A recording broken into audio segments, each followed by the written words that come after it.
Statements I've heard our military commanders make, like plausible deniability and acceptable levels of corruption, have become the metrics by which success is measured through optics in our modern military. We're going to discuss how our military has come to accept these terms of decision making and to what end these concepts have negatively impacted our success on the battlefield on this episode of the First Branch.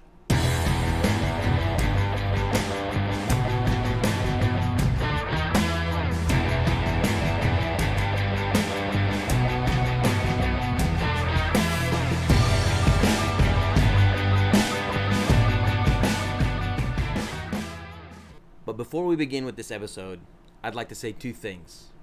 First, I'd like to apologize to our faithful viewers. I had the opportunity to take my daughter on a road trip to visit her friends in Tennessee. And while I love researching and recording these episodes, family time is more important. So we took advantage of an opportunity that presented itself and we hit the road. And second, again, if love in your country, its military, and the Constitution are what you take pride in, heck, maybe you just like to hear a different perspective. Then show your support for all things America by hitting that subscribe button, tapping that bell icon, and giving this episode a good old-fashioned American thumbs up. And don't forget to leave a comment. If you write it, I'll read it. In our last episode, we discussed the muddling of authorities between politicians and military leadership. In order to understand how these authorities became so blurred, we have to go back in history to see how these trends developed over time, and more importantly, what led to these trends developing in the first place. Now, I'm going to spend a significant amount of time talking about military leadership in the Civil War over the next few episodes. It is in this war, that would be the last war, our military commanders were truly allowed to lead with the sole intent of victory on the battlefield to bring a swift end to the conflict. In every subsequent war, military commanders would be influenced by political motivations, and these influences would be played out in our media. And that is why I am going to reference the term optics in many of our episodes. I know what many of you who are well versed in military history are thinking. Michael, how can you say that politicians were not involved in the decisions military commanders were making in the Civil War? I mean, wasn't there a congressional joint committee to evaluate the progress of the war? Well, the simple answer is, well, yes, there was. But what was the focus of that committee? To hold military commanders accountable for their actions concerning success on the battlefield. Why wasn't the Union Army pressing the Confederates? Why were the Confederates allowed to continue to mass near Washington? And even with the apparent Union success at Antietam, Congress questioned General McClellan's decision not to continue to pursue Lee's Northern Army of Virginia through its withdrawal, knowing failure to do so would result in prolonging the war. Now, in order to bring all of this into perspective, we need to look at the events surrounding how McClellan became the General-in-Chief of the Union Army. At the start of the Civil War, Winfield Scott was the commanding general. He was old and even lacked the ability to mount a horse to ride into battle. Now, he was one of those that helped develop the plan for the first battle at Bull Run. And how did that turn out for the Union Army? Not so well, huh? You see, a man who lacks motivation and the ability to fight thinks in a manner that is more in line with their state of being. This idea is going to become extremely important when we get into looking at modern military planning and decision making, and then developing a solution on how to begin achieving success in battle again. So history tells us that McClellan does a poor job and lacks the aggressive nature required to achieve the success the Union Army needs to end the war quickly. So Lincoln issues this statement: if General McClellan does not want to use the Army, I would like to borrow it for a time. This statement sheds some light on the fact that the Lincoln administration, one, had exercised tremendous patience with McClellan, and two, gave him ample opportunity to prove he was worthy of the position that he was appointed to. Yet he continued to disappoint them through failure after failure. And where? On the battlefield. Win the war, defeat the enemy, restore peace quickly. And McClellan just wasn't up for the task. Now I'm going to fast forward to General Grant. He's my favorite military commander our armies had ever had. Now I have to admit, I got a bit of a leadership man crush on Grant. but for good reason. And I'm going to share with you the facts about why I feel this way. And it starts with a quote by Colonel Horace Potter, who was General Grant's aide. His soldiers always knew he was ready to rough it with them and share their hardships on the march. He wore no better clothes than they, and often ate no better food. Another observation that was vocalized by Porter goes like this. He had a marked aversion to turning back, which almost amounted to superstition. He often put himself to the greatest personal inconvenience to avoid it. When he found that he was not traveling in the direction he intended to take, he would try all sorts of cross-cuts, ford streams, and jump any number of fences to reach another road rather than to go back and take a fresh start. The scriptures tell us, and this is often quoted by leadership to inspire their subordinates, in Proverbs 29:18, where there is no vision, the people perish. But he that keepeth the law, happy is he. Grant was a leader of uncompromising vision. Even when his peers judged him to be inferior, he continued to trust his vision. His desires were grounded in the truth of the situation, not an outside interpretation. Vicksburg is a great example of this. Sherman, who disagreed with Grant's strategy, called on other commanders to petition Grant to reconsider. Grant's response was one of meekness and humility. He excused their disagreements as advice amongst friends, then proceeded to execute the greatest campaign in military history. The events that drove successful generals' decisions during the Civil War were solely based on the victories achieved on the battlefield. The reason I say successful generals is because Grant wasn't the first, second, or even third general-in-chief of the Union Army. He was the fifth, with Lincoln having to fill the role between McClellan's and Halleck's turns at the helm, with Halleck being another incarnation of the elder statesman like Scott, rather than a commander who led his armies to victory. He was of the persuasion that generals could lead without direct involvement. This led to subordinate commanders like McClellan and Pope and Burnside to simply ignore his orders, resulting in a breakdown in discipline. These generals, who wanted to play politics and did not understand or care about the need for decisive action, failed to win on the battlefield. But the issue in war is, unlike politics, the loser doesn't just close out a campaign and head home. The loser in war dies. This isn't some poetic metaphor. These are actual human lives lost. In reading Grant's memoirs, you get a sense of the man who truly understood this. It wasn't just rhetoric used to invoke patriotic emotion. He made decisions based on this ideal. You see by these previous examples how, during the Civil War, political leaders held military commanders accountable by their success on the battlefield. And that is what drove military commanders' appointments at the time. A true understanding of talent management. And I want you to remember that term, talent management. We're going to revisit this term in a future episode, because it's going to provide yet another example of how modern military leaders fail to understand those in their formations. And I'll also highlight why it's that way in today's military. Now we're going to fast forward to the 20th century and post-World War I actions. I'm talking about the Bonus Army insurrection, where General MacArthur, along with then Major Dwight D. Eisenhower, used tanks and troops to drive veterans of the Great War from the gates of the White House. While President Hoover was safe in the White House, it was General MacArthur who was giving press conferences concerning the state of our government. This is a huge departure and the first major step in the melding of the political and military decision-making process, where a military commander was assuming a political function for the purpose of optics. But we are going to see how this action by this particular leader would lead to his eventual forced retirement. But before we get to the forced resignation of MacArthur, I want to talk about another quote-unquote successful general.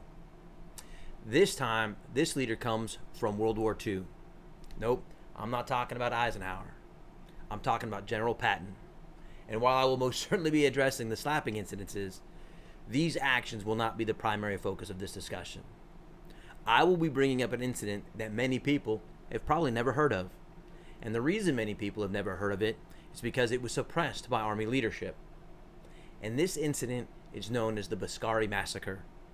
This is a war crimes incident committed by American troops against German and Italian soldiers after they surrendered after the Battle of the Boscari airfield on the island of Sicily. What I'm about to discuss is not a deep dive into the massacre itself. I'm going to share the highlights surrounding the two incidences that did occur, but the focus is going to be primarily on what led to the soldiers' actions and the actions of Army leadership once the issues were made known. The first incident occurred after the surrender at the Boscari airfield. Major Denman, the commander of 1st Battalion, the 180th Infantry Regiment, ordered Sergeant Horace West to take the 48 prisoners to the rear of the formation for questioning. Once they arrived at the rear of the formation, 12 prisoners were separated for the interrogation, while the remaining 36 prisoners were lined up and executed, with West even telling the American soldiers present to turn around if they did not want to see the execution. The second incident took place just a few hours later. This one would involve Captain Compton, the Alpha Company commander within the same battalion. Here, he would line up another 36 Italian prisoners and execute them by way of firing squad, with many of the members of the firing squad even volunteering, believing that Captain Compton's orders were lawful. So within less than 4 hours, 72 prisoners of war were murdered by soldiers under Patton's command. When Omar Bradley got wind of the incident, he approached Patton to discuss the right way to handle it. This is what Patton is quoted as saying to General Bradley: "Tell the officers responsible for the shooting to certify that the dead men were snipers or had attempted to escape or something, as it would make a stink in the press, so nothing can be done about it." So here you have Patton telling a subordinate commander to tell his subordinate commanders to lie so that if the press ever gets wind of it, it doesn't make the Army look bad. And his last statement in this quote is very telling. Here, Patton alludes to plausible deniability. If the incident ever leaks out, we can just say, hey, the commanders told us the prisoners were trying to escape.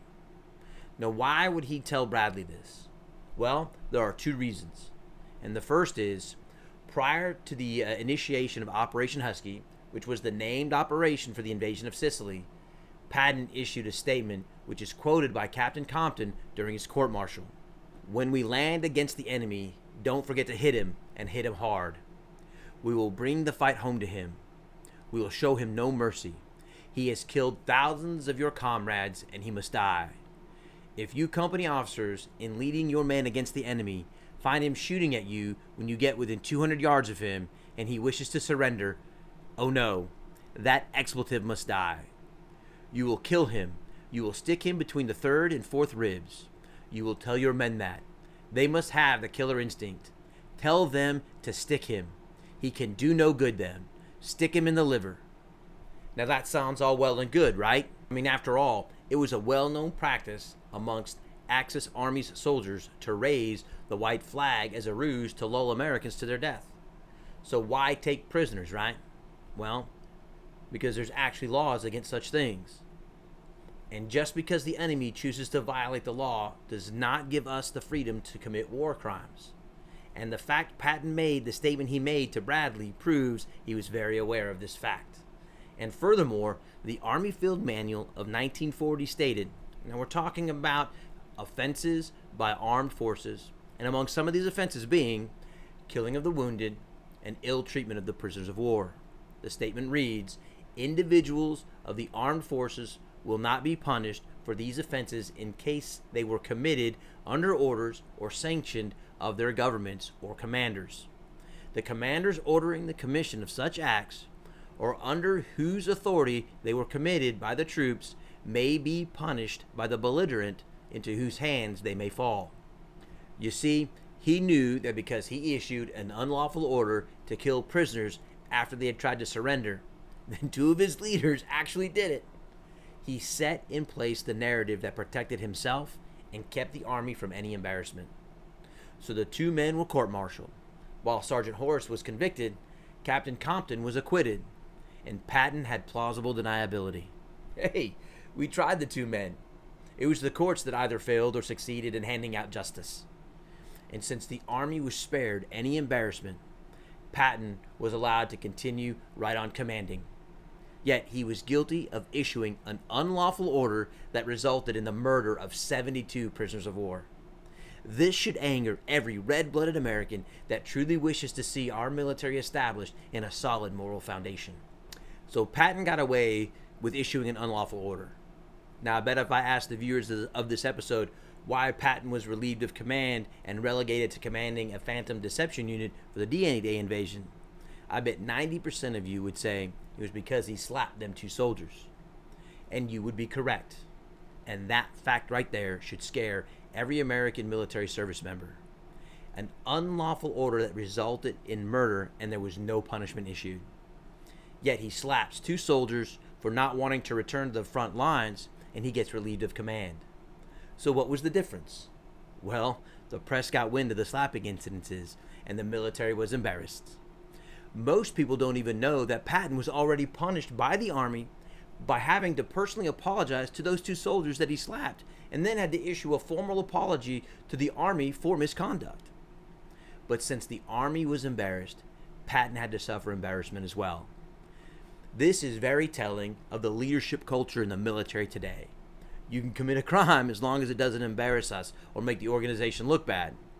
But embarrass us and you're done. We are most certainly going to revisit this topic in future episodes in this series. Now let's get back to MacArthur again. I'm sure many of you can already figure out what I'm about to talk about. And yep, we're about to discuss the event that led to his forced resignation. MacArthur was very vocal in his disagreement with President Truman's limited war strategy.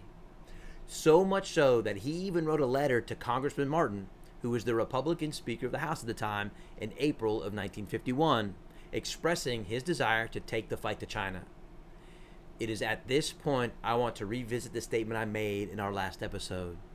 I said that once diplomacy has failed, it can no longer be seen as the avenue by which peace in conflict can be achieved. This is why military commanders are given the authority to negotiate peace. And this is a perfect example to highlight that truth. Diplomats could not prevent the conflict, and all that diplomacy achieved was a stalemate in a divided country. All because a politician feared the response of China's allies. Once again, optics, rather than mature decision-making, prevented a successful execution of the correct action. And what is more important to understand is the precedent this action would establish. Now let's take a look at the long-term effects of the Truman-MacArthur relationship and the actions taken by the president. Now I'm not saying the president should not possess the power to recall military commanders. I am all for checks and balances on power. What I am addressing is, on what basis should those decisions be made? Let me provide a modern example that will shed more light on this subject. And this example comes by way of General Shinseki. In 2003, he went before Congress and told them the numbers of troops that would be required to mount a successful campaign in Iraq. He was mocked by his contemporaries because he was vilified by the Bush administration. Yet what happened in 2007, America? Anyone? Bush eventually increased the troop strengths to the numbers Shinseki had originally set before Congress. I mean, seriously, America, how much more evidence is necessary for us to finally realize that political optics has absolutely no place in military decision-making, and it has always been to the detriment to the success on the battlefield. Now keep in mind, when the military fails, it is our fathers and mothers, our daughters and sons, it is all our loved ones that pay the price for this political failure. Now, understanding that, I want to leave you with one final parting question that will serve as a teaser for the next episode. Who was the last U.S. general to win a war? Think about that. Name the last person you know to successfully command U.S. military formations in conflict. I want you to contemplate this over the next week. We are going to examine in detail why there have been 2 generations of military service members that have not served with a military general who has commanded our forces to victory in combat. That's 30 years. And of those 30 years, 20 of them have been fighting the war on terror. And not to worry, we'll be addressing that type of conflict as well. And it is all going to be centered around the vision of command. well, at least the answer to achieving success will be. And we will eventually get to those solutions before the end of this series. But in order to achieve the depth of understanding, to apply the maturity of thought, we need to view it in the context of history to identify those trends. And this will lead us to draw the proper conclusions. So I welcome all those who love our military to join us on this journey of military decision making. And don't forget to like, subscribe, and give this video a huge thumbs up. And please share this video with all those retired vets and current service members who want to see our military restored in all its glory. Have a great weekend, America, and God bless.